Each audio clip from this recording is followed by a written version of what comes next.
Morning, all. Hopefully you can hear me okay. Here we go. I can hear myself, so I think you're good. Welcome to our session. My name is Michelle Fanuel. I'm a senior research scientist at OCLC.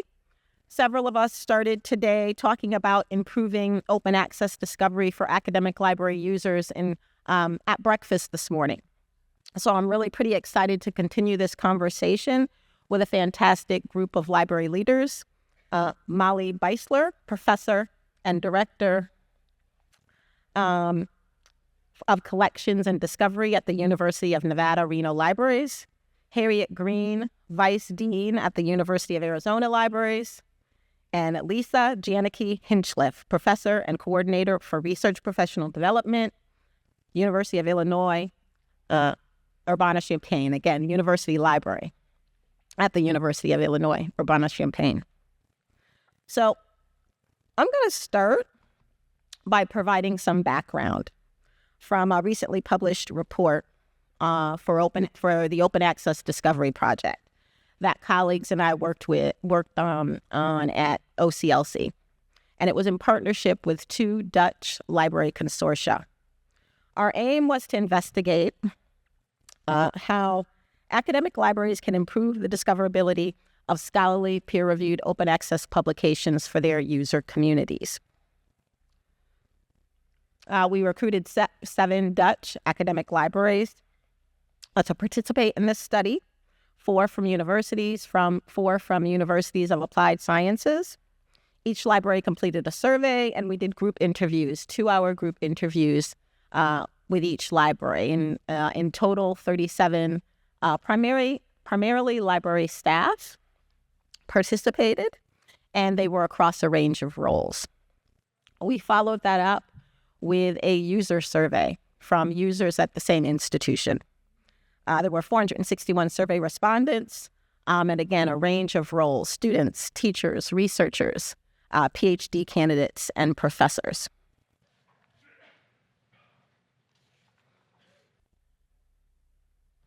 So today we're going to talk about 2 areas where library staff are working to facilitate the discoverability of open access publications: selecting and adding OA publications to library collections, and creating and exposing metadata. And then we'll also talk about user behaviors and experiences with scholarly peer-reviewed publications and open access.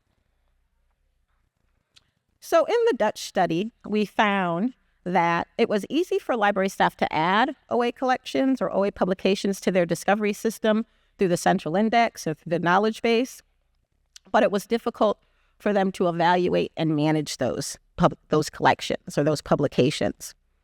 And their decisions about what to select and add were often influenced in part by these challenges. So the volume of OA collections made evaluation challenging. Staff didn't have a lot of time, and they were faced with choosing from hundreds of OA collections when deciding what was relevant for their campus communities. Adding trustworthy OA publications was also important. Staff had concerns about OA publishers, particularly new ones, because they didn't know about the quality of their editorial services. They weren't unknown for them. As this open access information specialist from a UAS explained, I think a lot of the content that is published open access by others than traditional publishers, it's as meaningful as the traditional publisher, but we don't know how to value them. We don't know how to make sure that it's good information. There were also concerns about the sustainability of new OA publishers' environments, the durability of their materials. And for these reasons, staff had a tendency to rely on recommendations from colleagues and users. They also tended to select OA collections from well-established publishers or add from OA platforms that had a reputation for vetting and curating high-quality publication titles. When it came to managing those OA publications that they added to their discovery system, library staff often discussed the consequences of not having enough high-quality metadata. One of those consequences was that different versions of the same publication could not be clearly identified.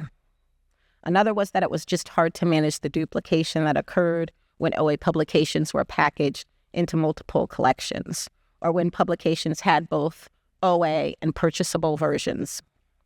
As this repositories and CRIS manager at a university explained, if you have multiple sources, then we'll get a lot of duplication because the metadata is not consistent between those different platforms. If they would be more alike, then it would be easy to simply add all the duplicates into one record.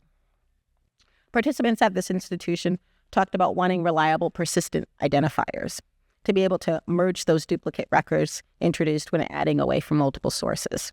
They saw that as one way of reducing confusion among users. Others limited the amount of OA they added to their discovery systems in the same way that I mentioned before, primarily adding publications from trusted OA platforms. So with that, Molly, I wanted to start with you because Molly and her colleague at the University of Nevada, Laurel Barker, actually were also doing a study on open access publications, open access resource management and libraries. So I wanted you to talk a little bit about that project and maybe talk about the similarities and differences you're seeing between your work and this work. Thanks, Isha. So I'm going to be talking to you about this study that we did earlier this year, where we sent out a survey to technical services librarians at academic research libraries. But before I get into that, I want to just give you a quick example of the kind of problem that frustrated us and led us to do this study. So what you're seeing here is a screenshot from our catalog and from a problem report we received from a user while I was preparing this presentation. This is an open access journal article, which you would never guess from looking at the screen. You can see a title and an open access indicator, but there is no indication it's an article, there's no journal title, there's no publication date, no issue number, and most importantly, no link. And this is a problem that frustrated us, and I think frustrates anybody involved in open access, because nobody wants this user experience. Librarians, publishers, authors, nobody wants this. When we started investigating, we saw that there had been relatively little research on the topic, so we designed the study. We sent the survey to e-resource and discovery librarians at R1 and R2 institutions in the United States, where the libraries were using the Alma Library Services platform. We selected this pool because R1 and R2 institutions with high research intensity would have large research collections that would most likely include a significant amount of OA content. And by selecting libraries that were using Alma, all the institutions would have access to similar tools for managing OA, and they would have a similar vocabulary to address questions of the survey. So I'm going to give you just a few quick highlights from this study. An article about it was published just a couple of weeks ago online in Technical Services Quarterly, and I have a QR code to give you a free ePrint after this if you would like it. So these are just a few highlights that specifically pertain to OA access and discovery. We asked libraries how they were selecting OA content, and the majority, 82%, were in fact selective. And if you look at these responses, the top three all relate to who is publishing the resource and who is maintaining it. This is important to librarians because, number one, we want the content to be as accurate as possible, and we want somebody to go to if there's a problem. Can we contact somebody to try to fix it if something isn't working? We asked the librarians about their preferences with activation, and this is really about just the logistics of managing the access to OA. It's not about the quality. Would they prefer more content if there's a higher risk of errors, or would they prefer less with a reduced risk of errors? And nearly twice as many said they would prefer less if it was more reliable rather than the alternative. We asked about the challenges that the libraries were facing in providing access to OA, and 78% were facing challenges. We were very curious about the other 22% and what exactly they are doing. That might be something to pursue in a future study. The top challenges that librarians said they were facing were related to the content being unstable, content disappearing, links not working, and to metadata being unreliable. The third item was related to the costs associated with OA. Many libraries are funding OA from their materials budget, and this often means taking that money away from something else, which involves assessment of resources and handling cancellations, and handling transformative agreements, subscribe to open. All of those things require staff time, which does amount to cost. We asked how libraries were handling their problem reports. Librarians will try to fix one-off things where they can. If it's just one journal in a package, they'll deactivate that if they can. If there's simple metadata fixes, they'll do that. Report problem to the vendor, but if none of these work, response is often, okay, we're just going to turn off this entire package because it's unreliable, and we don't want to put that out there to users. We asked if libraries were using any tools beyond the default options in their discovery platform, and many of them were. LibKey and Unpaywall were the top ones they were using. And this was specifically looking at tools that are integrated into the discovery service, so not browser plugins or extensions. And libraries do feel a need to have a backup in case the defaults don't work. And here's a list of some just takeaways and recommendations that I'm not going to get into in detail, but they primarily relate to working with the vendors and publishers. Librarians are relying on third-party vendors to handle a lot of our open access for us at this point. And therefore, we need to communicate our needs to those vendors, get engaged in user groups, and if there's an enhancement process, be engaged with that also. So really work on communicating the needs you have and encourage users to report problems to you and then report those problems to the vendors you work with so everybody is aware of and has the chance to fix these problems. With respect to the question, so that's just a quick summary of the study.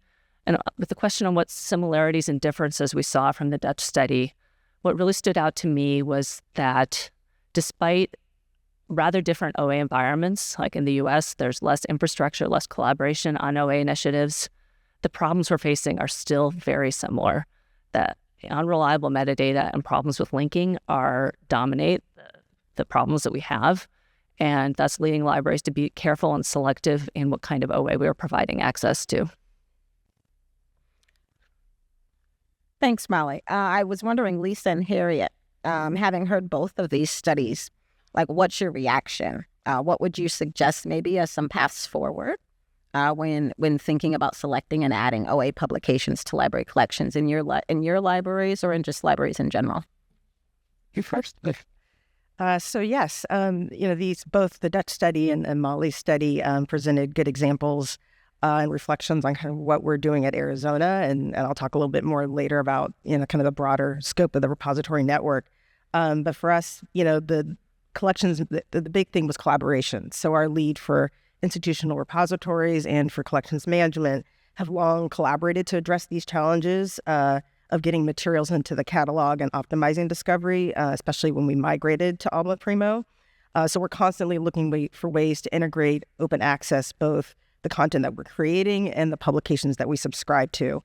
And so we're hopeful that both what we do to make OA publications available in Alma Primo through experimenting with what we have paid for, what is available in the existing platform, and also building existing pipelines with our data repository and our institutional repository. And we have high hopes that the Primo V will enhance discoverability and identification of this fully OA content. So we're really looking for what are the ways that patrons can find the full extent of open access resources. And so we explore what's available through those existing pipelines, such as, again, what's in the CDI and Primo. But also we still have challenges in actually tracking where people are getting those OA publications. And so that's something that we can relate to as well. So thank you to both of these studies. I think they're really, sobering because, for many years, I think we believed that paywalls and authentication were the stumbling blocks for getting to content. And unfortunately, I think what we have learned is that our attention there perhaps obscured one of the values we got from that paywalled system, and the fact that we had vendors who were interested in working on making sure that links worked is the fragility of the metadata that is around a lot of the open access universe. And so perhaps with open access, we've sort of addressed one challenge, which is the paywall, the authentication. But if the promise was a link that you could just click on and get the full text, it's very clear that we're unable to deliver on that with the current infrastructures that we have in place. Now, though we are a primo almost shop as well, I want to be clear that I do not do this work at my own institution, nor do I really purport to know what my colleagues do at my institutions with this. I'm really looking at this more from an ecosystem or a industry-wide perspective, and really trying to think about the degree to which, Cliff mentioned yesterday, this move from collections that were held locally in the print world to directing people to servers that are maintained by publishers. But perhaps we've had a little bit too much thought in there that there was actually something being maintained by another party. And I'm, obviously with certain open access content maintained by certain large publishers, we still can encounter some of these issues, but it's a long tail of open access publications that are now appearing in people's searches or in our tools without the quality of the curated data. And really, I think one of the questions is we probably shouldn't be curating this all locally, but what is the infrastructure to curate it collectively? Thanks, Lisa. So that's a nice segue to this next section about creating and exposing OA metadata. And we found this was a big part of library staff's effort. It went into improving the discoverability of Dutch-based OA publications by supporting metadata creation for publications authored by their campus community, and then also, on the other end, exposing that metadata to harvesters via their institutional systems. The staff believed harvesting and aggregation by whether it was the national Dutch aggregators, search engines, databases, or discovery systems, all of those things increased the visibility of these OA publications among users unlikely to search in institutional repositories. So overall, library staff thought the national Dutch aggregators were meeting their needs and the needs of their users. And the aggregators were successful in part because they collaborated with library staff. As this repositories and CRIS specialist from a UAS mentioned, our input they used to develop the templates, the services, the repository, the input of the users, the institutions. So we tell them what we need to publish our open access research outputs. There is a collaboration that's working very well. It's very equal. Library staff also discussed areas where they'd like to see improvement from some of these other harvesters that they may not have worked as closely with. So, for instance, staff wanted a more consistent approach to what OA metadata these stakeholders harvested and displayed in their systems.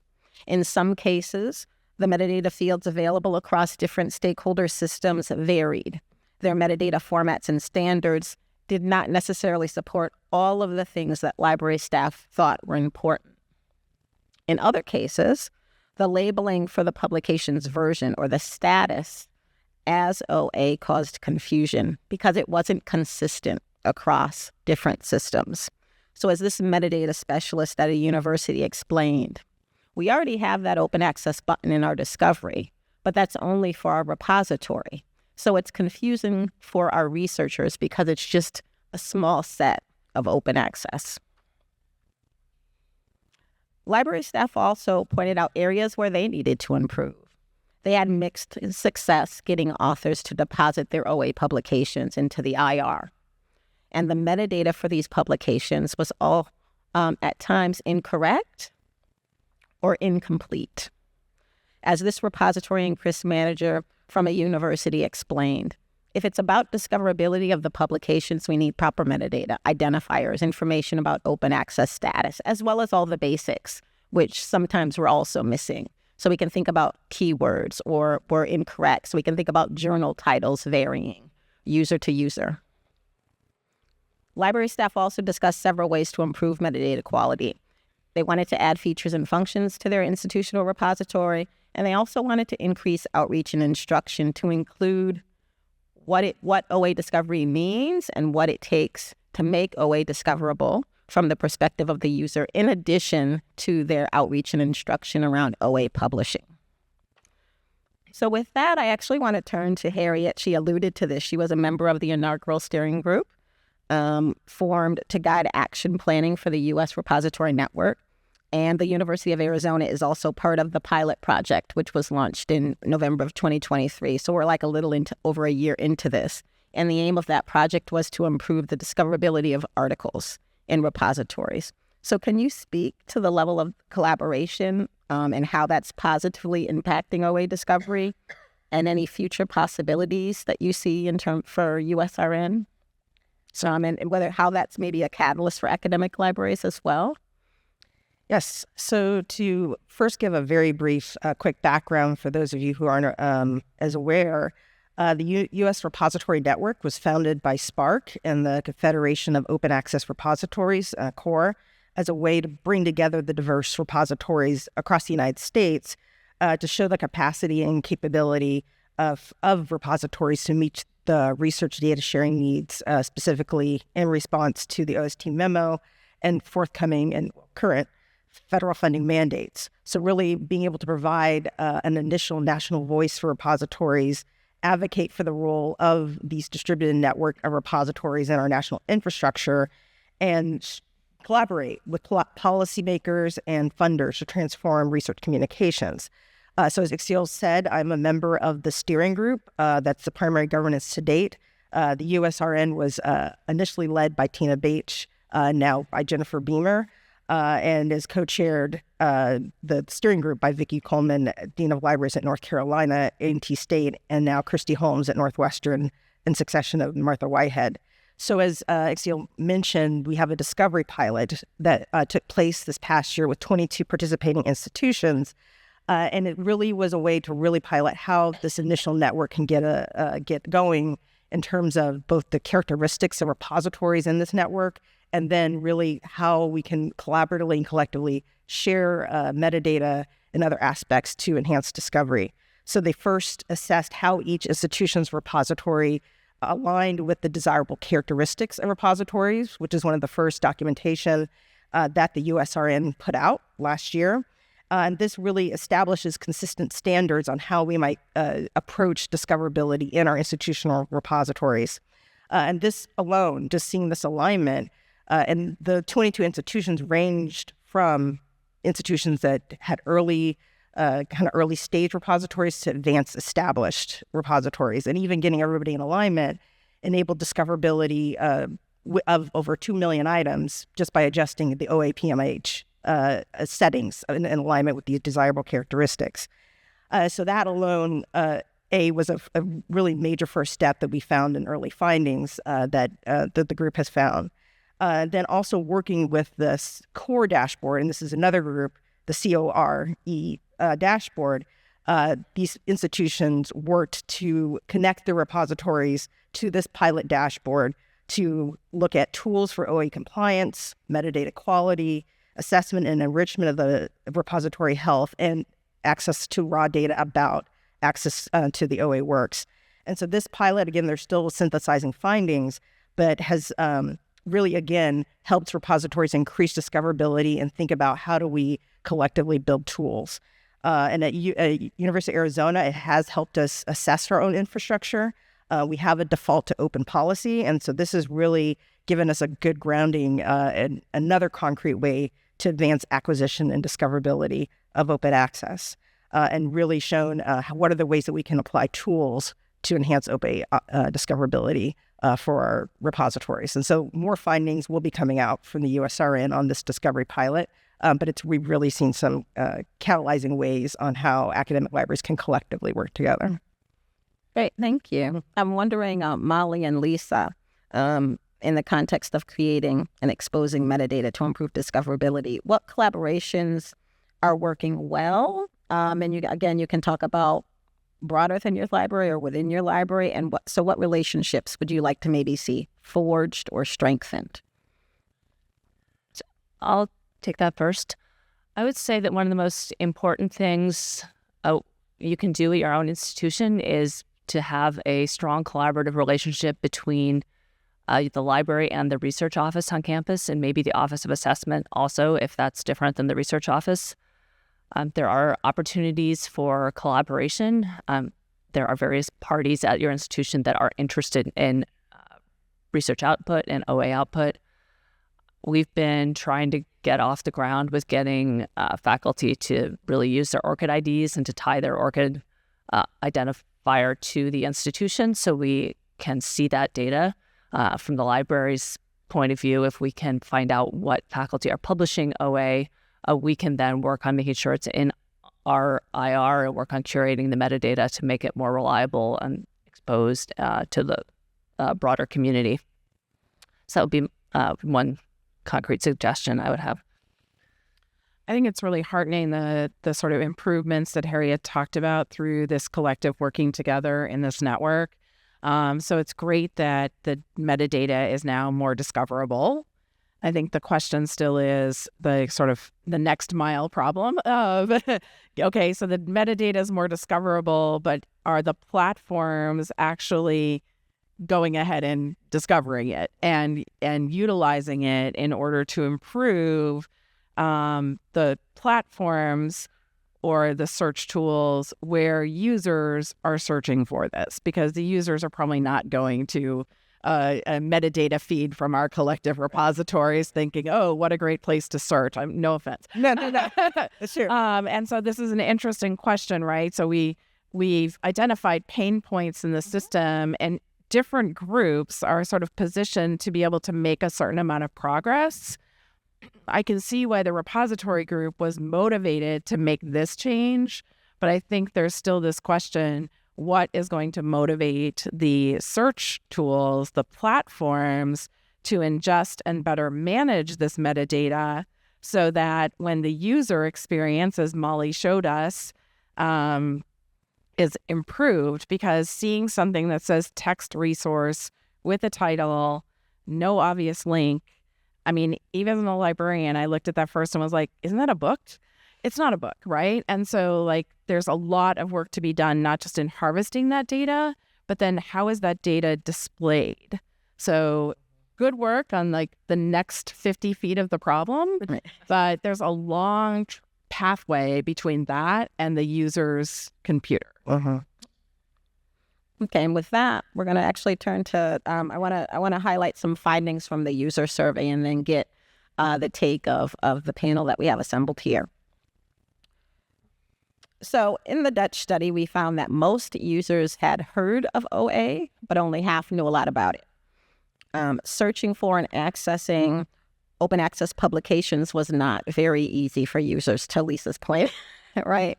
About a quarter found that OA publications were very easy to access. Less found them very easy to search for. Asked to rank order by importance when searching for scholarly publications, users most commonly ranked, publication is OA 8th out of 9. It ranked after subject relevance, full text availability, understanding the content and peer review, published recently, and journal or publisher's reputation. Despite library staff's enthusiasm about the potential for browser extensions, and we saw a little bit of that in Molly's presentation, but in the Dutch study, despite library staff's enthusiasm about these browser extensions to help users access OA publications, 2/3 of users indicated that they did not use a browser extension. So these findings may lead one to think that OA publications did not play a role in users' discovery experiences. But then we also find that OA publications were the most commonly searched for open access resource, accounting for more than twice the reported counts of all other resources that you can see here, whether we're talking about open educational resources, open data, digitized collections, open media, preprints, or open source software. The findings suggest that barriers to accessing scholarly peer-reviewed publications might have something to do with that. You can see here that looking for an OA version was the most common response to encountering a barrier when trying to access full text.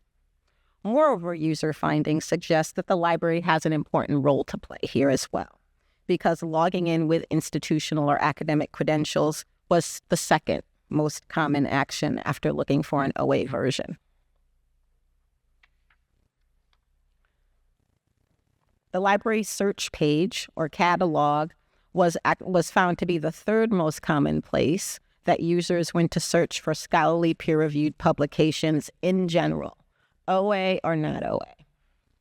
And it followed search engines and databases, but not by too much, right? Few users reported searching in systems dedicated to OA, such as institutional repositories or other OA platforms. So the library staff's effort to bring OA publications from these sources into their library collections is important to improving the discoverability of OA publications. So with that, I want to turn it back to Lisa, and she's been alluding to this throughout our time here. What do you make of these findings? So what I make of these findings is users want the content. I think in other settings, right, we hear users repeatedly say, I just want the PDF, just give me the PDF, right? So the drive here is for full text content. And I'll admit that as I read some of these survey responses, I'm a bit skeptical of whether people know that are really searching for an OA copy, or what they mean is I'm searching for a copy I can get. I really think we have other studies that I've been involved in that indicate that people actually don't even know what it means when it says OA copy. They're just like, can I get it? And if I can get it, it's often to them open because they can get it. And so there's a lot, I think, going on here that many times we publishers, platforms are also making distinctions that our users are not. Our users are in a very binary, like, can I get it or not? And if I can't get it, I have to try something else. And I might try searching for an OA copy. I might try, logging into the system that I probably should have logged into already. Like, all these things are really a drive for copy, and they are also a drive for efficiency. So lots of work has been done to improve authentication systems. Many of our authentication systems are about to break with the way browsers are changing. So that's going to be a brand new opportunity for us to work on that. But the other thing that I think we really have to take from this is some of the things that might be sort of important to us from policy compliance perspectives of open access, et cetera. These may not be the most prominent concerns in our researchers, as we saw, like, I'm not necessarily searching for full text. I'm looking for relevant content for my work. And so, what is the library's responsibility here of providing relevant content regardless of the pathway to it, as opposed to prioritizing certain kinds of modes of access over others? So the other thing I just want to sort of bring to people's attention here is work that is being done by the publisher community that I think libraries are not as aware of as we probably should be, and also are not yet capitalizing on of thinking how we could potentially use this technology that's being developed to enable access in some of our platforms. So at the CNI meeting 18 months ago, I had given a talk about publisher initiatives to improve access to content, whether it was authentication, et cetera. And one of the projects I talked about was GetFTR. And some of you may be tracking on this, but if you are not, I would highly recommend that you not only pay attention now, but sign up for the progressions that are happening with this tool. More than 70% of the published scholarly literature is currently now published by a publisher that is participating in the GetFTR program. And FTR stands for full text research. So it is a mechanism to smooth the pathways, whether it was originally around authenticated access, but in the past year, they have actually smoothed the pathway to open access content and put an immense amount of effort into smoothing pathways when it is on the publisher platforms, so not the search tools, including you might have noticed certain kinds of links showing up that many of these publishers are not just implementing it on their searching platform, but also in the linked references in each article. And so you'll see these little icons that are showing up to highlight the kind of access people have access to, indicating as well that whether it will be paywalled or the like. As a side note, it is also the only initiative currently that will preview for a user by hovering over the link if the link is going to an article that is known to have been retracted, withdrawn, or updated. And so this is a significant effort that is resolving millions and millions of links on publisher platforms right now that I think is really outside the realm of what libraries are by and large tracking on. And one of the things I'm going to put back out there that I said 18 months ago is I still wonder if this is not a technology that could be used by our own repositories to improve some of this discovery and linking. And perhaps it's even a possibility that it is a tool that something like the Alma Primo environment or some of the other discovery layers, if they participated in, is more of our central curation. Not for everything, only 70%, but that's an awful lot that we could really improve with our workflows. So I just keep coming back to my own sense of things, which is when we focus on users, a principle we did have at Illinois when we discovered it, worked on our own discovery layer, is that discovery should be delivery. We should try and shorten that pathway as small as possible, preferably immediate. We've had a lot of work we've done in the authenticated. I think it's a little sad how much work remains to be done about the open, because this was supposed to be the easier part. Right. That was the surprise for me, too. So I want to turn to Molly and Harriet to get some thoughts from you in responding to some of what Lisa said, or you can think about just what we've talked about over the course of the time we've been together and kind of what you would offer as concluding thoughts or some kind of call to action. So I'll start.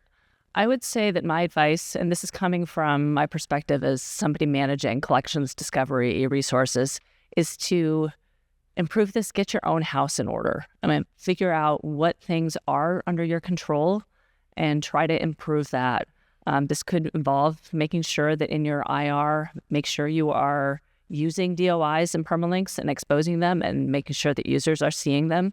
And related to that, make sure that if you're taking any content down that has a DOI, you need to practice tombstoning practices and show users that that content has been deleted. In that screenshot I showed you earlier, there was in fact a DOI further down in the record, but the DOI failed. It went to just complete dead end. And that is something you really do not want. And there should always be something saying this content has been moved, this content has been taken down for X reason. So think about finding ways to do that. And I would also say that I'm familiar with the Alma Library Services platform. There are tools that you can use to be monitoring your content. OA access is not just set it and forget it. You need to be watching to see about changes. Alma has reports, task lists, updates you can watch to see what's happening, to know if you might, there might be something new you could be activating, something that's being taken down because it was unreliable. Watch all of that and pay attention. So really think about those things that you can control and try to make them better, because that, in our current environment where aggregators are coming in and harvesting, that really can make a difference. Yes, and I would really kind of build upon that to say, what we've learned is the discoverability of our OA works is really dependent on that curation of how we curate the collections, access to resources, the agreements that we enter into to enable exposure of our collections. And I would really urge library teams to work together on really pushing the boundaries and collaborating on the boundaries of interoperability. So we all use a multiplicity of platforms for our discovery layer, digital collections, IR, data repository, and so on. And are there ways that we can connect them to facilitate this discovery of content?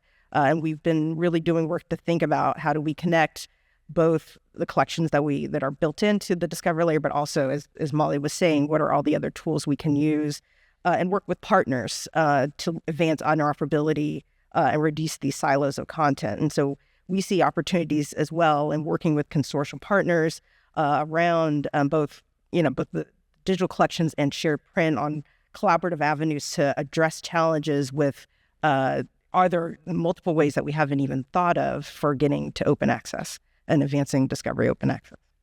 Great. Thank you.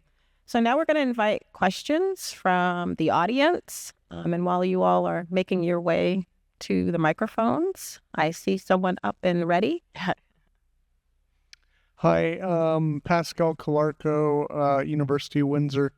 So Molly and I were on the content work group as part of Ex Libris Users of North America, which is user libraries working with the vendor to improve parts of the ecosystem throughout all of Ex Libris's and Clarivate's products. And a few years ago, we were really focused on trying to get open access more visible and working properly. And some of the things that we uncovered that were problems were the complexity of using the open access indicator, where that was attributed to all the content in a journal versus the various types of OA down to the article level. And 2 years ago, I went to the DOAJ annual meeting, and from there I learned that the quality of the metadata that DOAJ was giving Ex Libris was much more verbose than what Ex Libris was doing with it when they put that into their aggregated index.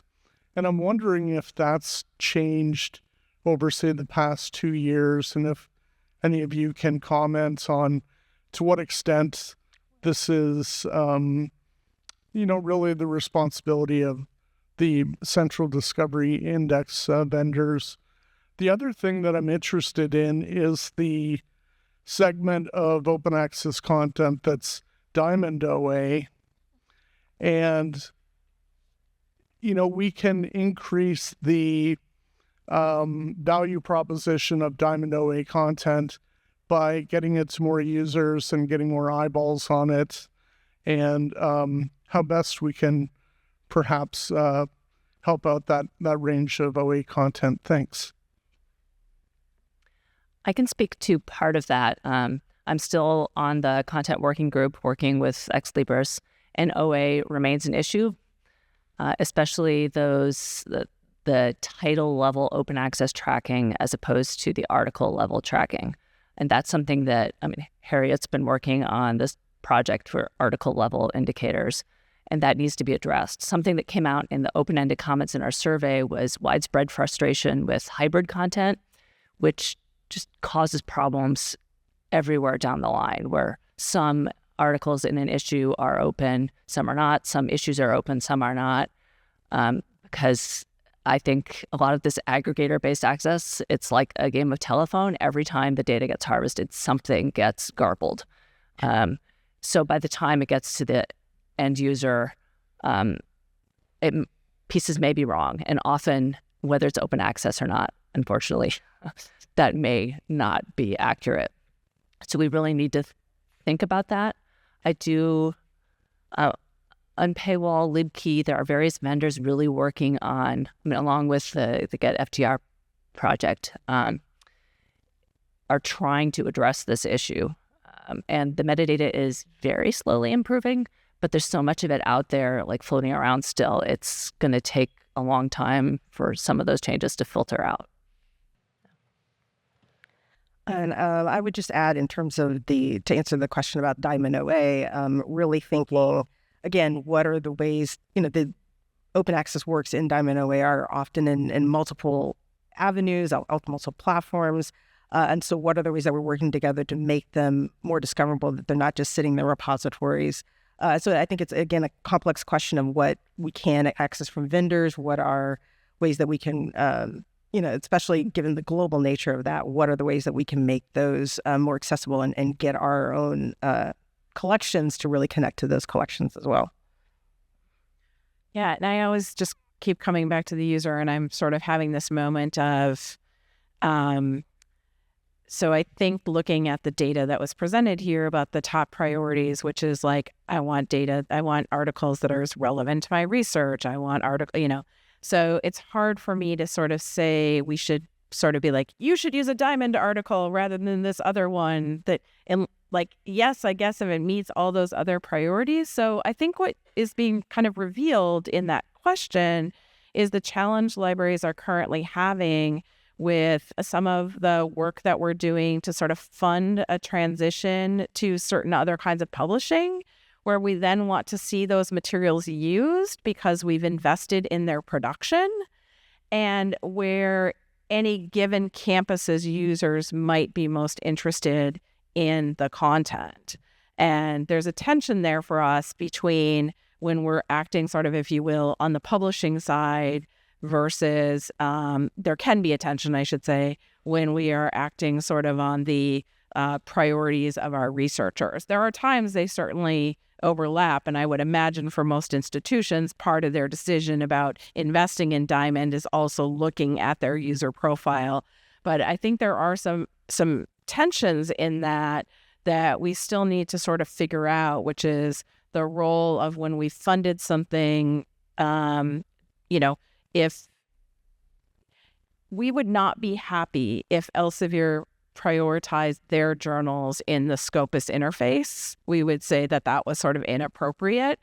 So I wonder how we would feel if we were prioritizing the journals that we funded in the discovery interface. So there's a lot. Okay, I should probably just stop because that's probably like a whole nother talk, but I think there's some really interesting tensions there. And I'm going to just be mindful that we are 2 minutes over, but I also see 2 people at the microphone. So I'm assuming I could ask these if you all are willing to sit and talk. But I know people may have to go too. So I also first just want to thank them, Molly, Harriet, Lisa, for joining us today. Thank you. And then I'm going to go to the question on this side. Thank you so much. Tom Kramer from Stanford University. I'm really pleased to see this discussion to complete the whole value chain of open access. Without the discovery, there's no visibility, there's no use, and then there's no incentive to do more open access deposits and publication. I'm wondering, I guess this is actually a slight pivot from Lisa's last point. Institutionally, we often value things that we pay for. And so we will prioritize working institutionally on that vendor package or these journals because it costs X thousands of dollars and there are this many journals, so we know how important it is. The open access content therefore falls to the kind of the bottom of the list, and the fact that it can be sometimes messy and there's no one to call complicates that. Have you found effective strategies in conveying the importance or how to weigh this when you're not paying for it?